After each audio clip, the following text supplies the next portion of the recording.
తిరుగు ప్రయాణంగా గుడికొచ్చేటప్పుడు పసుపు చల్లుతారు. అద్భుతం, అద్భుతం, అద్భుతం, అద్భుతం.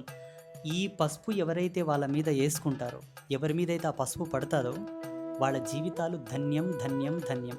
ధన్యోస్మి, ధన్యోస్మి, ధన్యోస్మి. అసలు దాన్ని వర్ణించడానికి కూడా మాటలు సరిపోవు. వర్ణించడం మొదలుపెట్టామనుకోండి, డబ్బొస్తది అన్నామనుకోండి, డబ్బు కాడికే లాక్ అయిపోతది ఆ వాక్కు.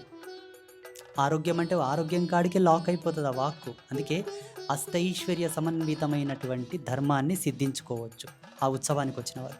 పోనీ అష్టైశ్వర్యాలంటే 8. 8 ఐశ్వర్య కళలంటావా? కాదు. షోడశ ఐశ్వర్య కళలు కూడా సిద్ధిస్తాయి అనడంలో సందేహం లేదు.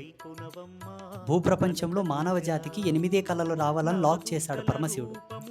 ఈ షోడశ ఐశ్వర్య కళలు ఎవరికొస్తాయంటే యక్షులకు, గంధర్వులకు ఉంటాయి, దేవతలకు ఉంటాయి. కానీ ఈ పసుపు బండారు పూజలో పాల్గొనే వాళ్లకు 16 దివ్య ధర్మాలకు సంబంధించిన ఐశ్వర్య కళలు